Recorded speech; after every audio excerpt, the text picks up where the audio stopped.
welcome. Can I have just a show of hands? How many people are from Connecticut?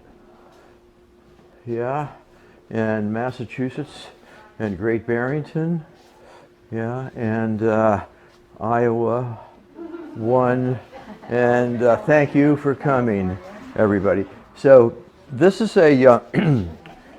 essentially a retrospective, because the earliest photographs are from the 70s, which is almost half a century ago.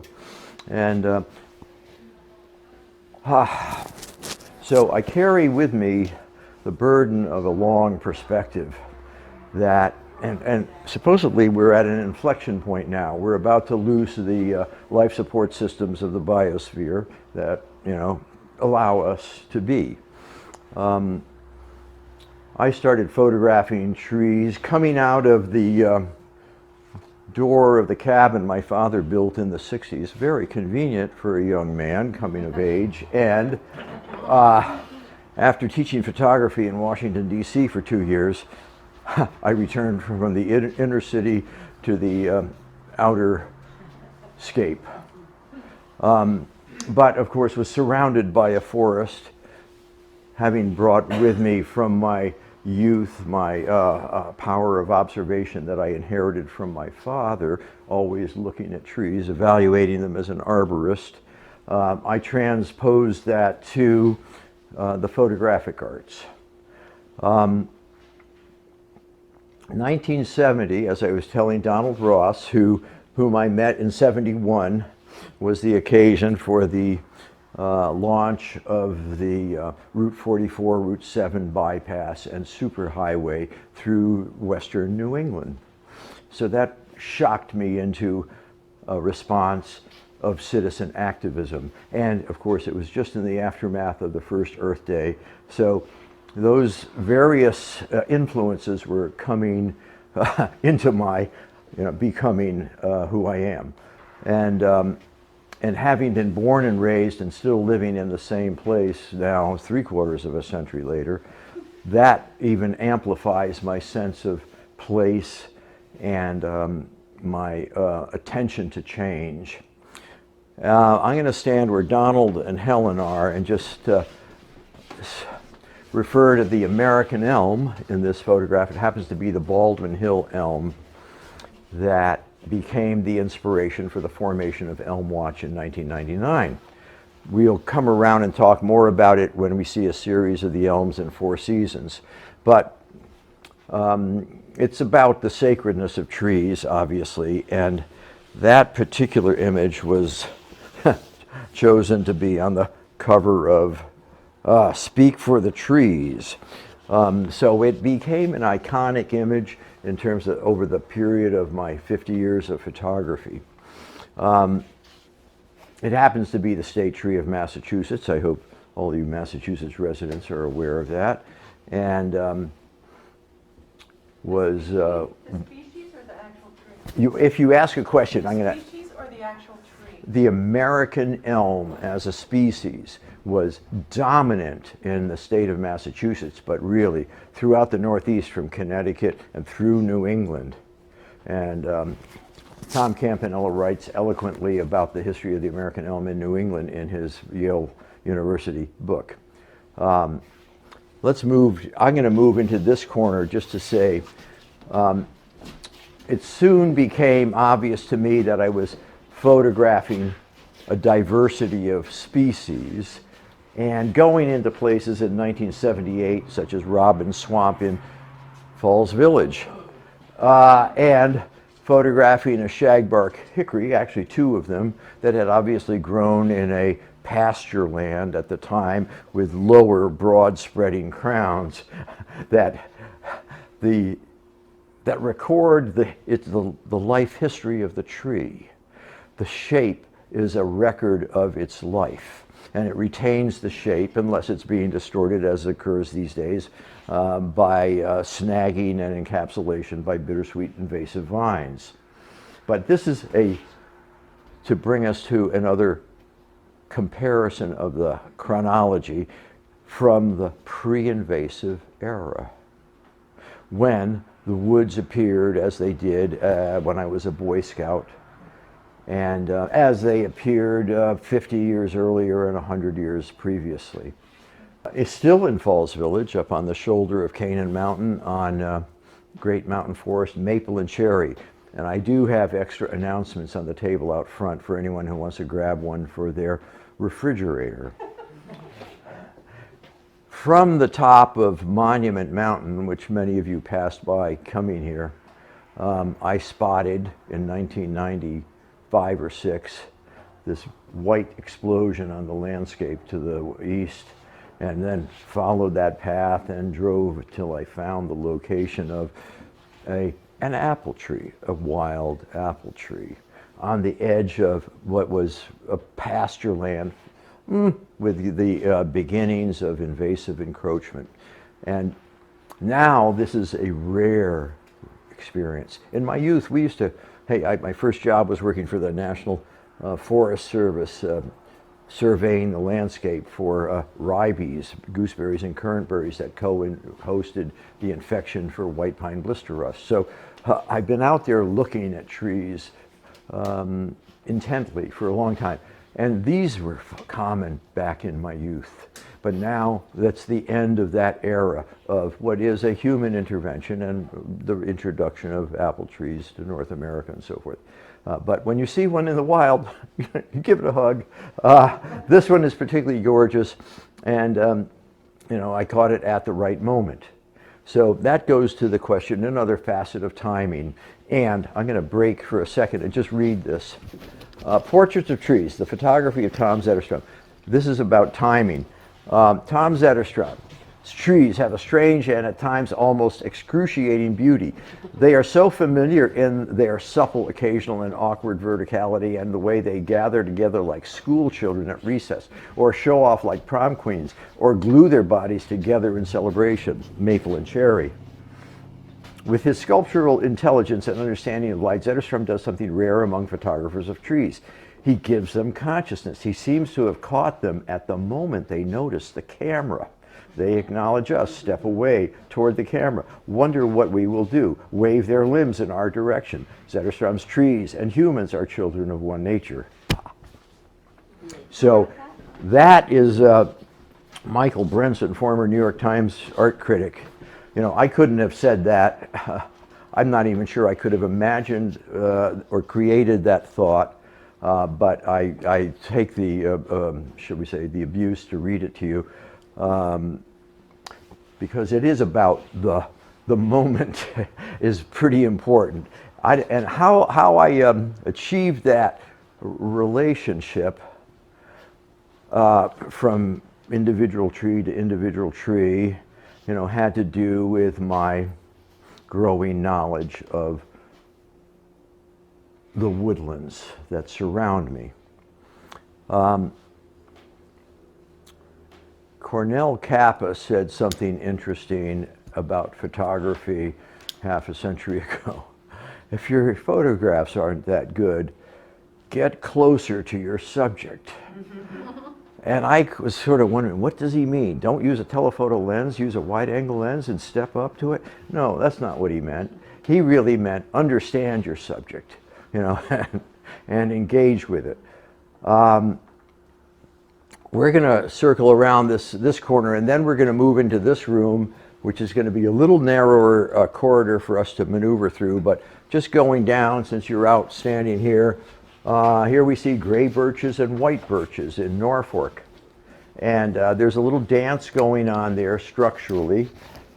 And it's a pasture land, and indeed it was a sheep pasture at the time. And, shall we say, life is in balance there. Here we start to see the effect of the loss of balance. This is a eastern hemlock at the far western point of Virginia, where the Appalachian Trail crosses up over to Mount Rogers, the highest peak in Virginia. But it's looking skeletonized as the hemlock woolly adelgid begins its process of defoliation, an introduced species, by the way, an insect pest that has basically eliminated hemlocks from New Milford, Connecticut south. So we see an awareness of transition here. Again, invasives are part of the problem. Here we see another beautiful pre-invasive wetland of the Housatonic River at the convergence with the Concopat in Ashley Falls. Now, when I took this picture, I was just captivated by the delineation of the structure of the trees, the sketch, the little drawing that it was. But fortunately, when I brought it in to John Zarkowski at Museum of Modern Art, he said, a little Emerson, P.H. Emerson, a great photographer of the previous century in the southern bottomlands of the Carolinas and so forth. And he acquired it. I thought, okay, that's pretty encouraging, thank you. And along with a couple of moving point of view, which were in the early stages of evolution. This, you still might find this in this situation, but quite honestly, right up here on the roadside, we see evidence of Japanese knotweed. When you go upstream to the Sheffield Covered Bridge and look north, you only see Japanese knotweed, an extensive monoculture all the way to the horizon, following the curves of the river. Without intervention or management, the inevitable effect of the most insatiable plant on the planet will be to consume our wild and scenic Housatonic River throughout the Berkshires and into Connecticut to the Long Island Sound. Let's keep thinking about the east.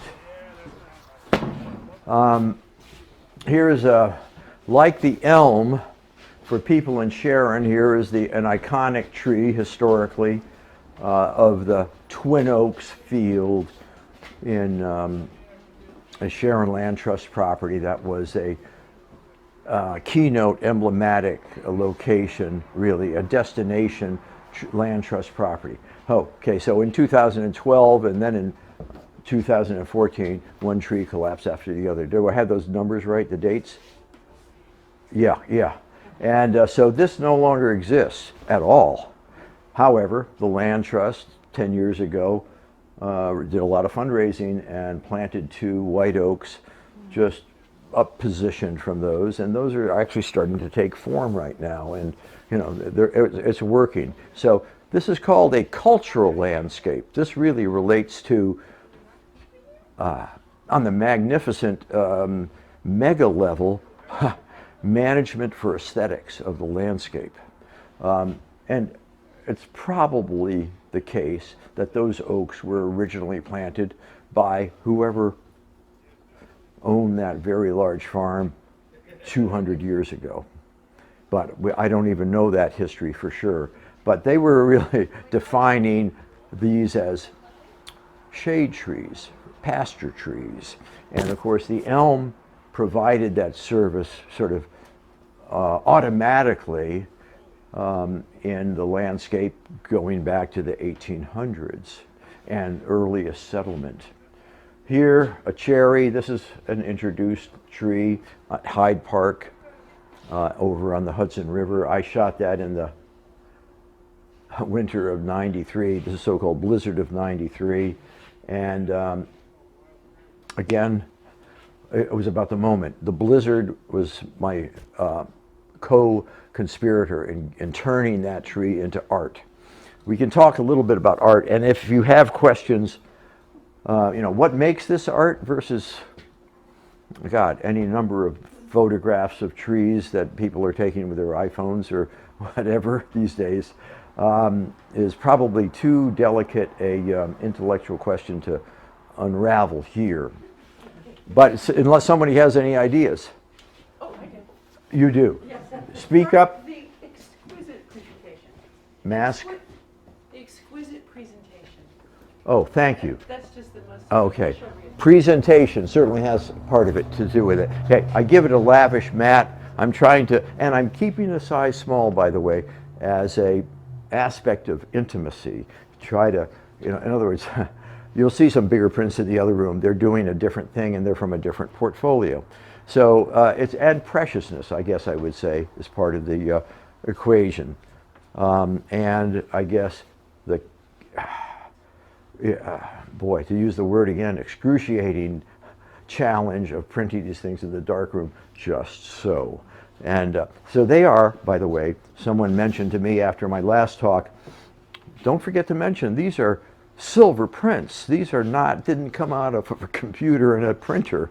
These came out of trays with, you know, developer stop, bath, and fixer, you know, as a wet piece of paper that had to be washed for an hour and so forth and so on. Okay, so we're in the West.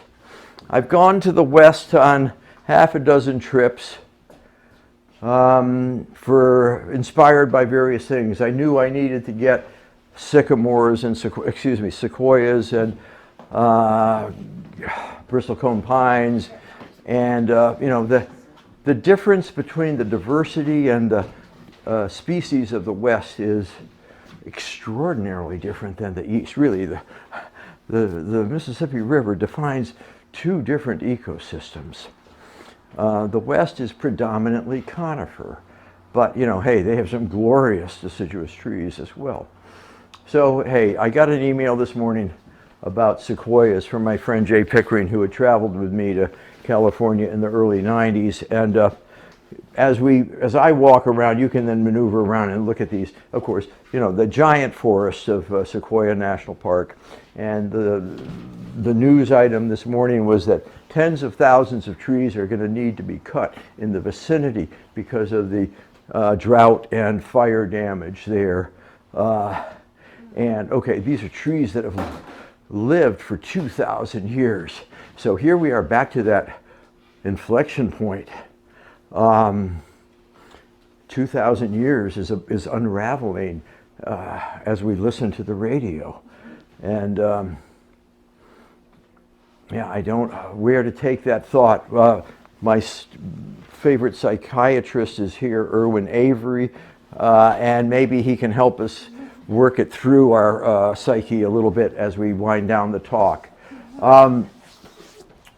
The coastal oak, okay, so you know that's up at around 6,000 feet. The coast oak is around 60 feet above sea level, and you know, has its totally, and is an evergreen oak basically.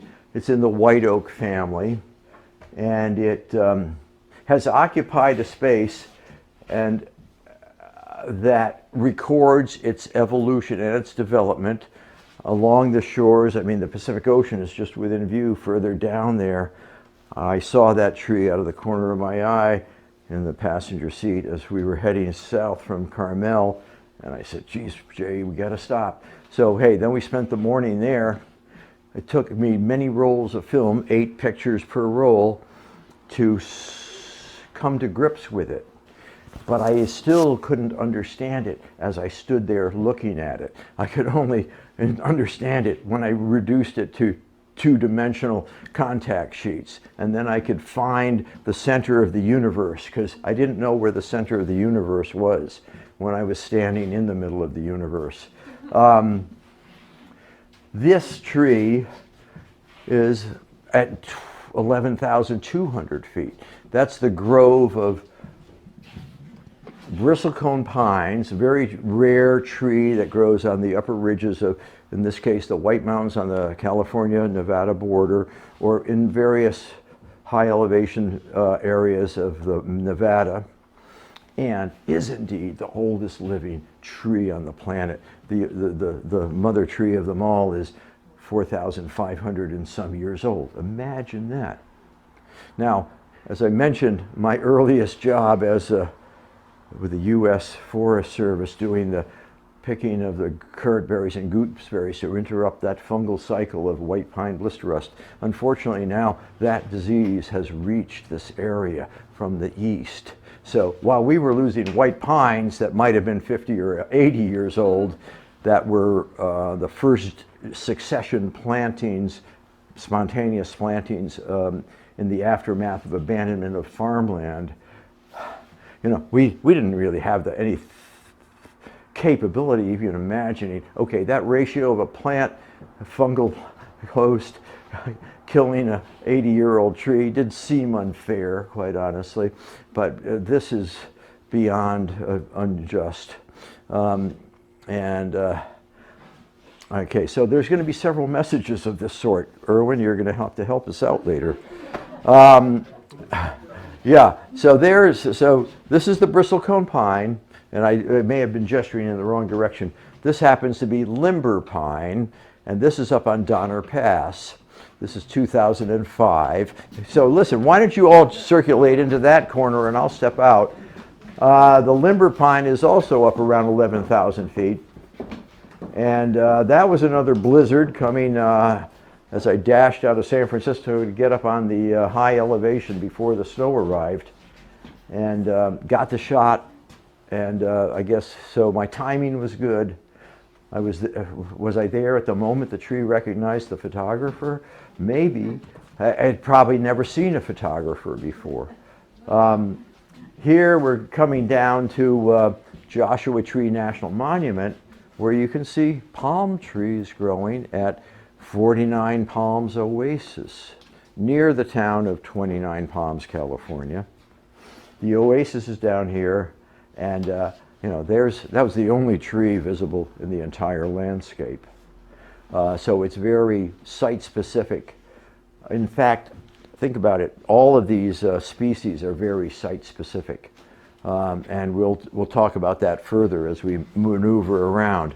Also in Idaho, you know, you see these trees in the west, really from Nebraska going west, the big western cottonwoods that are huge and, you know, create their own little ecosystem wherever there's a drainage area and moisture. Here at the Jackson Hole, okay, so the Tetons are up here, and it's after sunset. This is a long exposure, so there's even movement in the branches there if you look carefully. But I love the graphic quality of it.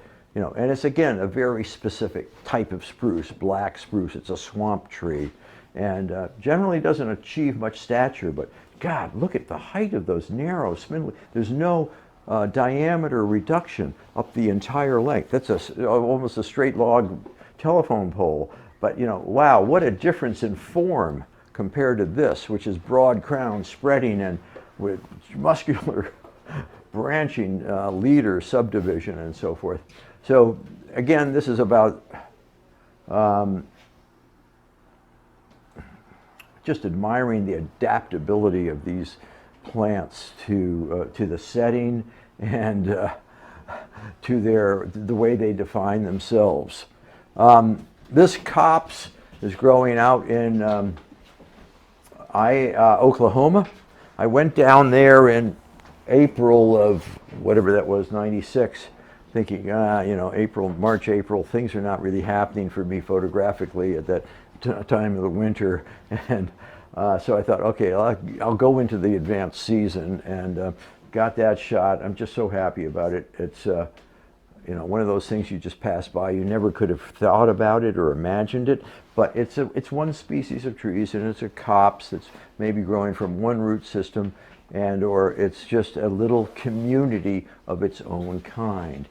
Here, a yellow willow in Oregon was, hey, one of those cruises. I think this was 92.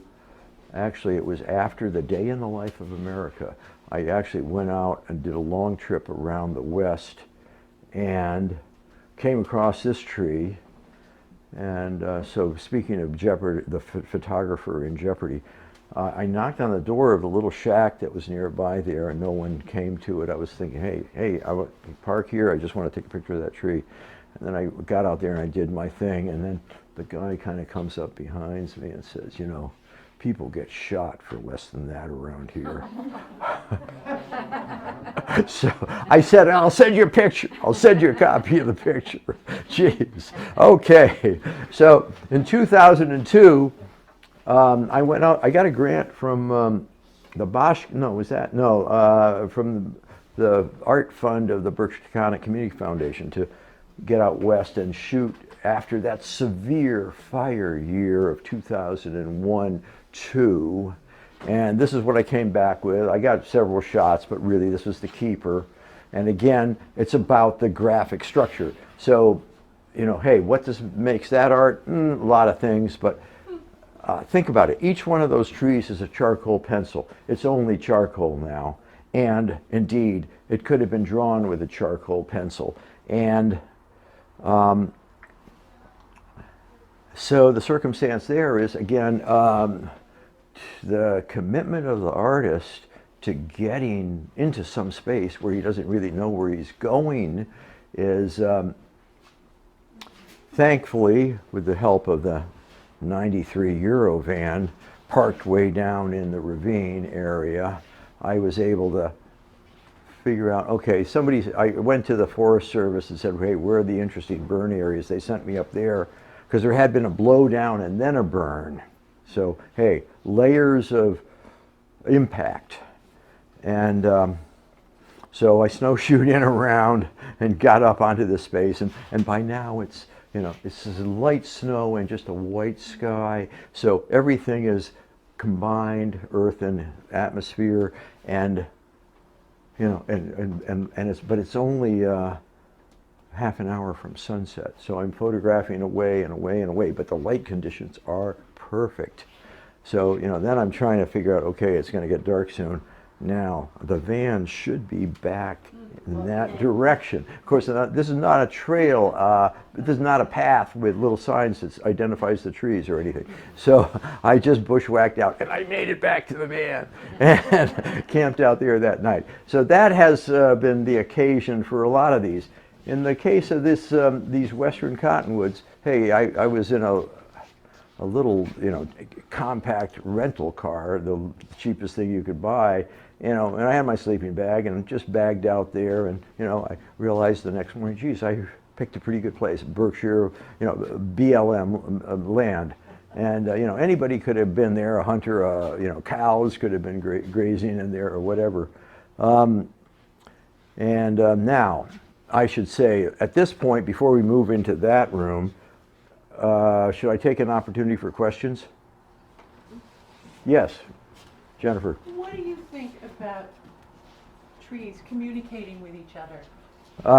Well, I'm not a spiritualist in that sense, but I understand from the book that is written by Dr. Simard, is that her name? Right. Am I right? Yeah. There are dynamic interactions that relate to root systems and sharing of nutrients and apparently some kind of signaling. Stress hormones is what it boils down to. Hey, trees have hormones too, by the way. That's say again? Smell. And smell. They put out odors and stuff. Yeah. And so there's a sensory apparatus going on there. I don't know enough about the science to, you know, get religious about it, quite honestly. But you know, the dynamic functioning of the ecosystem is extremely complicated, and you know, it goes all the way down to, you know, microbes in the soil, which, you know, we now do recognize play a very important part of nutrient exchange, and so forth. And, you know, when you think about these burn areas, you can imagine the temperatures that have been achieved here just are frying the soil, sterilizing it, quite honestly. Helen? I had a very prosaic question, and that's, you work in large format? What kind of camera? Oh, yeah, okay. What's So your let's, setup? Like, with the guy in the cabin, what did he see you do? yeah, okay. Can you come back to that question in room 3? Okay. That would be great. Helen is an author of numerous novels and lives in Lakeville with her husband, Donald Ross. Okay, any other questions? Have you ever been tempted to work in color? Yeah, we could talk about that in the third room too. Yeah, so color, garish color. Yeah, I have used it. Yeah, and indeed, when I responded to that highway proposal in 1970, 123, color slides, 35 millimeter carousel slide projectors, but I was using them for didactic reasons, show and tell. And so we can return to that question because I'll talk more about that. Yeah, What Irwin. is the creative process of you actually creating the print? Oh, What are okay. you responding to? Is that for the other room too? Well, no, not necessarily. Relates. I guess I should have brought a contact sheet in. So, from my earliest days at Housatonic Valley Regional High School Camera Club through Colorado College, Pratt Institute, still shooting 35 millimeter, and you learn to hunt down with a scope over the contact sheet. It's 1 by 1.5 inch image, and you're studying that thing as hard as you can, like a microscope, and you're seeing if you've got composition, good lighting, and so forth. All the requirements of a properly printed image. Hey, I mean, the ratio of those that got printed to the ones that were exposed on the contact sheet is 1,000 to 1 or more. It's geez, I have boxes and boxes of negatives and contact sheets, year by year stacked up. I don't know what archive is going to want those, but and then I have a bunch of negatives down in the safe deposit box in Canaan. A little precious of me, perhaps, but at any rate, it's a trial and error process, and you don't really, whereas you can now check the back of the camera and see if you got the shot, after one of my shoots, 4 to 6 weeks or something like that, I don't have any idea what I got, I went to China in '81, and I had a I shot both black and white and slide color film, so I was indiscriminate. But I didn't want to go to China and think that I should have not limited myself, so I shot both, and the resulting exhibition actually was called Faces of China, and it was both in black and white and color. In fact, it integrates perfectly. It's like it's not about whether it's one or the other. It just works. Let's see. Did I answer the question? Yeah, a little bit. It's the process that actually, so a good number of that stuff is just thrown away. Yeah, yeah. And then how do you decide what to keep? Okay, so you got to be that's pretty perfect. ruthless because hey, when you start investing in the printing of a certain image, you're in it for a few hours before you realize it. And indeed, you're running through silver paper, and it's a, you're exposing it, you're dodging and burning, you're learning the manipulation. The manipulation of the dodging and burning is a little, like a puppeteer doing a dance over the film, over the paper, while your 20-second exposure is happening, and you got to figure it out. Okay, you got to add and subtract, a huge amount of that. The print of the bristlecone pine is almost humanly impossible to print, except that I was able to do it because I was committed to it. You could not bring that negative to a lab and ever get a satisfactory print, even if you were paying $1,000 for it. It's a huge amount of work. It's a huge amount of work, yeah. Oh, listen, and a zillion of those pieces of paper go in the trash, before they even get to the washer. You just didn't get it. Yeah, so that print happens to be pretty expensive as a result, I should say. And but hey, I could never. I made what I got of those, and I'll never attempt that again. I don't think anybody could come up with an incentive to go through that turmoil again, at my age. So, Which print was that? Which one was that? Which one was that? right there, Oh, yeah. bristlecone pine, which is almost a translucent tree at that stage in the photograph. I'm going to come to you, Roger, in a minute. Because I have, okay, to get into that detail, I cut out a silhouette of this tree and attached it to a wire And during exposure, I held that thing as carefully as I could over place without creating a reduction of light to certain other areas next to the branches. So that was my technique, because the sun is actually back there. I'm shooting against the sun.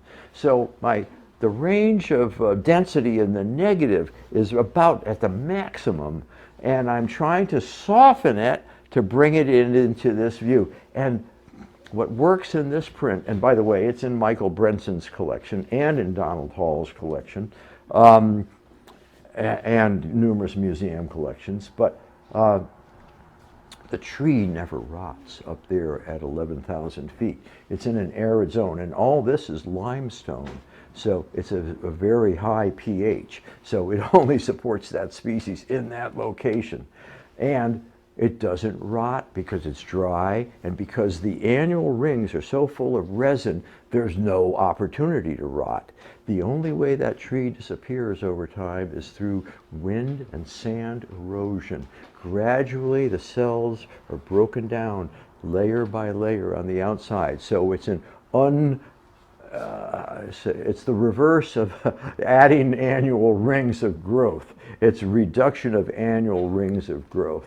So there's so much to know about these trees. And of course, when you do core samples of these and so forth, you have a record going back thousands of years of ecosystem function.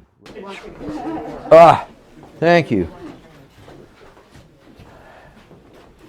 All right, so the American elm behind me is the same tree as we first looked at, which is the Baldwin Hill elm, smack between North and South Egremont on Baldwin Hill, and is the most photographed and painted tree in Berkshire County, and deserves to be, quite honestly. So my photographs of it, two of which were initially acquired by the Library of Congress, actually with the support of a gift from, I forget the name of the person now, but then later all four went in there. And that was, I thought, geez, the tree has been preserved as an image. But Dutch elm disease, another invasive fungus, right, will kill that tree next year, 10 years, whatever, regardless of other chemical issues or whatever. The dominance of the invasive fungus is unsurpassed, and was responsible for killing 98% of the American elms in the Northeast, over 111 million trees, many of which were planted as street trees on every town in Massachusetts. So under that tree, George Wislocki, the founding director of Berkshire Natural Resources Council, and I stood with Mrs. Turner, the lady of the farm, and on the occasion of Berkshire Natural Resources acquiring the development rights and perpetual agricultural land it is now.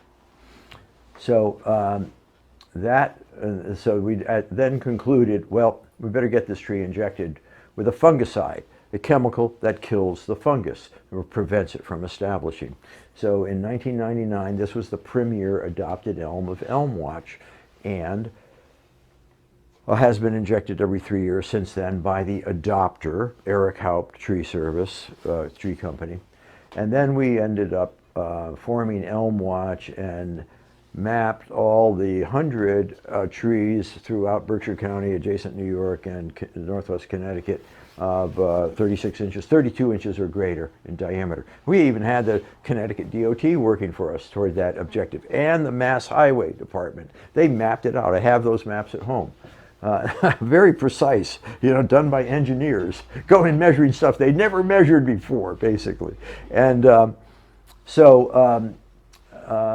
we got adopters for close to 100 trees, and then as, shall we say, Elm Watch, just to round out that little nonprofit history, concluded this is way too much management and coordination for over 22 towns. So we promoted the formation of tree committees, and some of them, like the Lanesboro Tree Committee, really has established themselves, and others so-so, and then working with tree wardens, but you know, tree wardens come and go, and administrations come and go, and budgets have to be reapproved, and so forth and so on. So we've seen a lot of loss of elms that are of magnificent proportion just in the last decade, and especially the last few years. And you'll see one in Sheffield on your way home, on the just north of town, and one in, hey, they're now stumps, unfortunately. Okay, so the kicker is iconic American tree.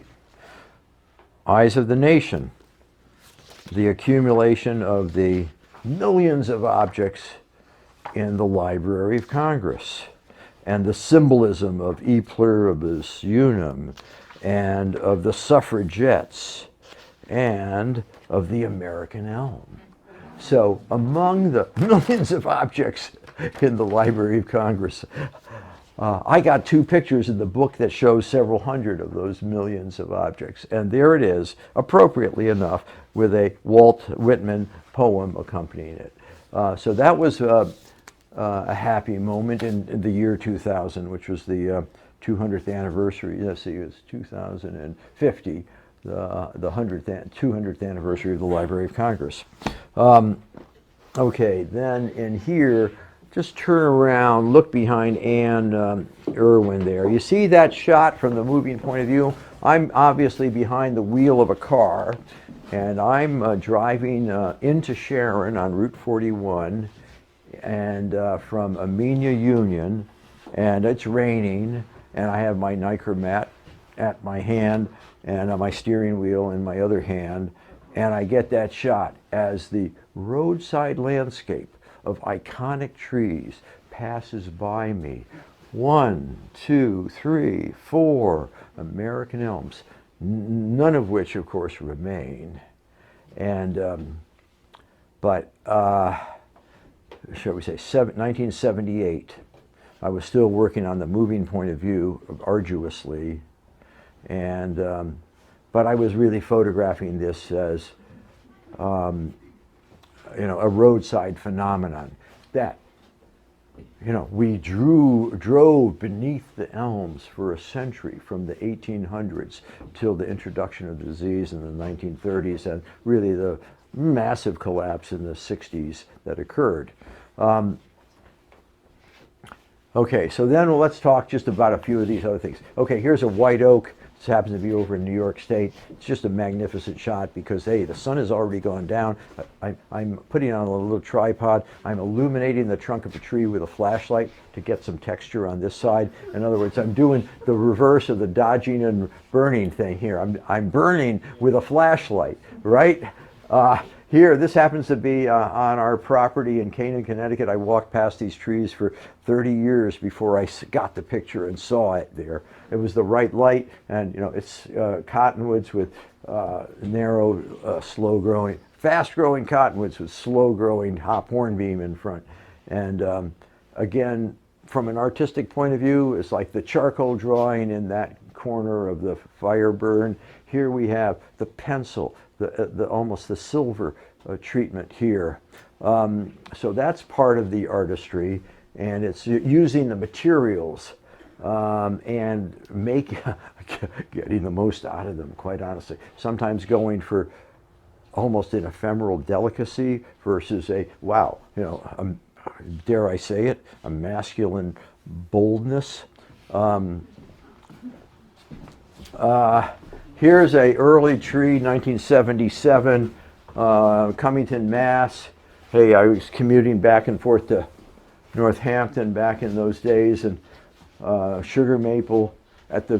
Talk about the moment that it was in its brightest, most lemon-colored, flavored foliage, and translucent. Yale bought this. It's in other collections, and gosh, one of my early exposures in New York, the Cooper Hewitt Museum showed it back then as part of a series called the Artist Postcard Series. Here we are up in northern Maine, white cedars. Okay, that's a species that runs from, Chicago, New Jersey up the, through the Cape and up into Maine. We have our red native, so-called red cedars, juniperus, and here they are, kind of like the maple and cherry, but this love affair is now skeletonized, and then you see the slow effect of gravity as opposed to the collapse that might be associated with some trees toppling over, like all the ash trees that will be toppling over in the next 5 to 10 years without exception. This happens to be an introduced species. That's a European weeping beech, and that photograph is about the graphic display of its branch structure, which is remarkable, admittedly. By the way, it's not an invasive introduced species. Here I am at the Joyce-Kilmer National Forest in North Carolina.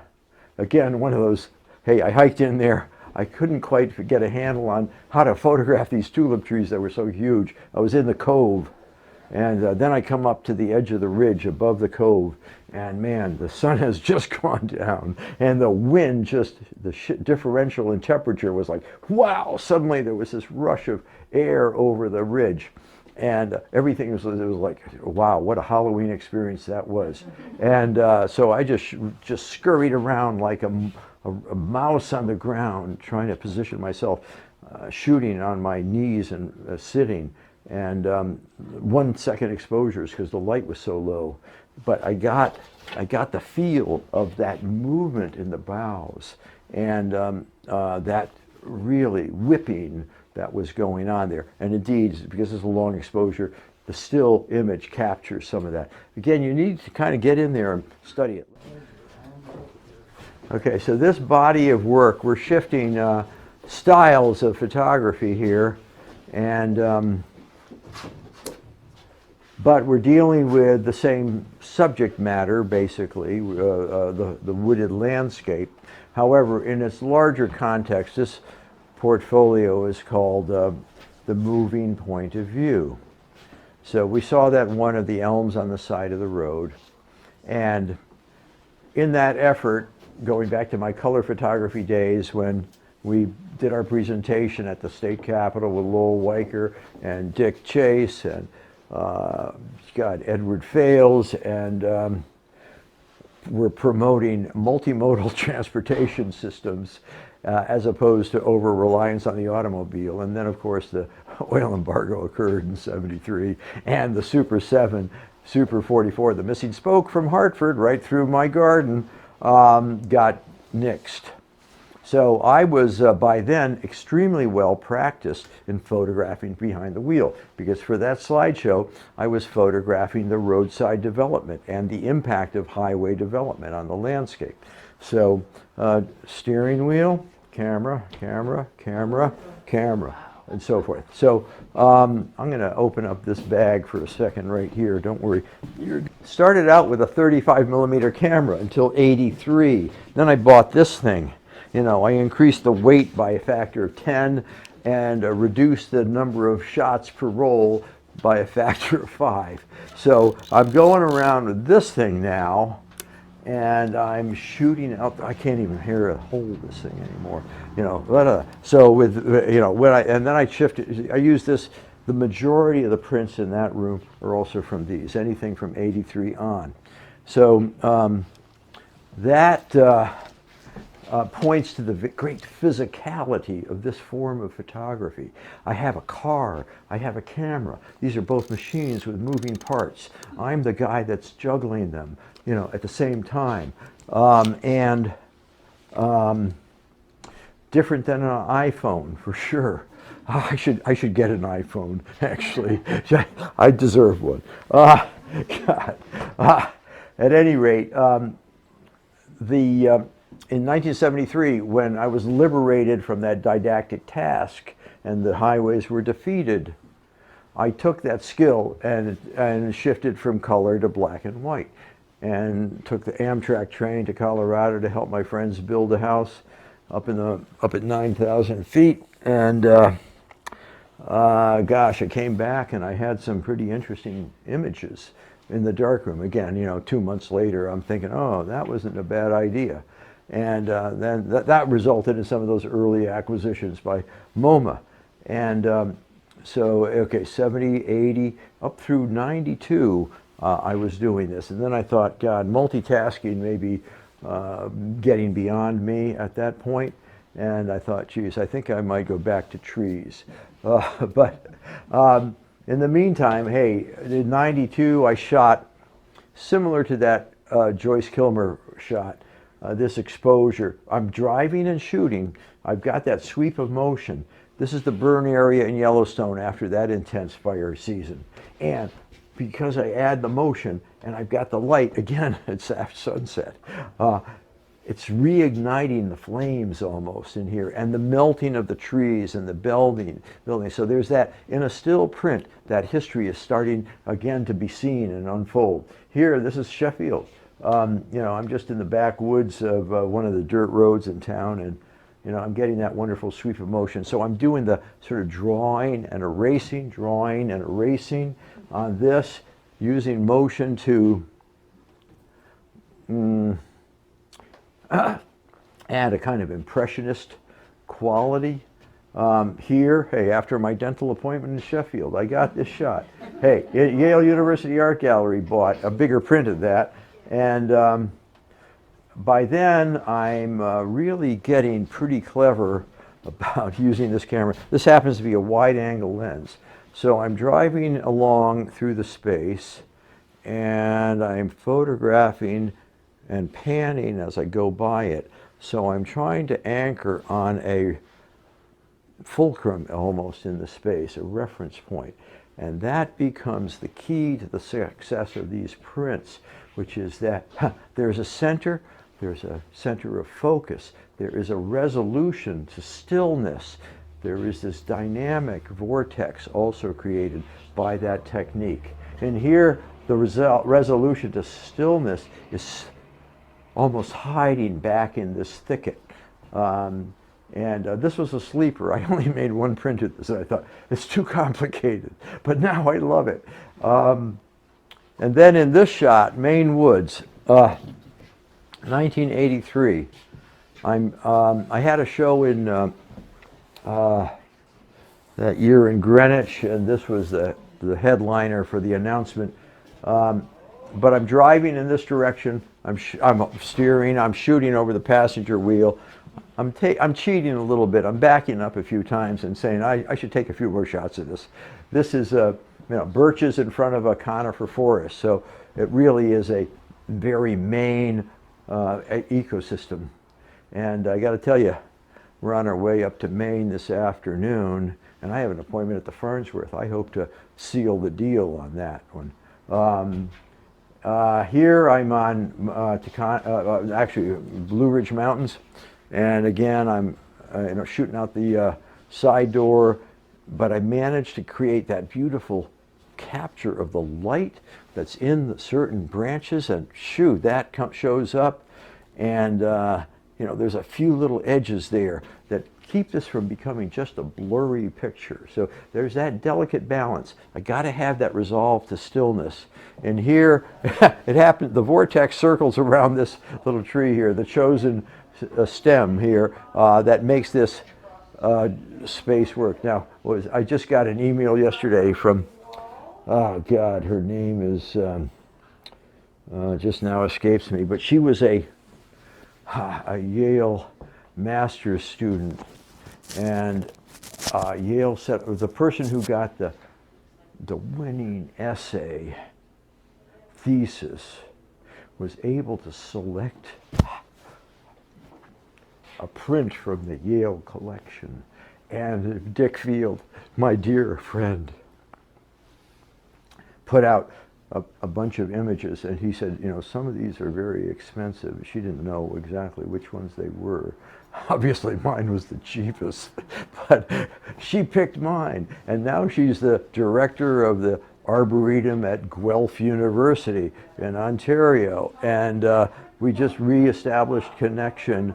And she sent me a selfie of her with her photograph on the wall behind her. So I'm so touched that, hey, someone actually, and she said in her email back to Dick Field and me, you know, after you showed me all those things, I couldn't decide.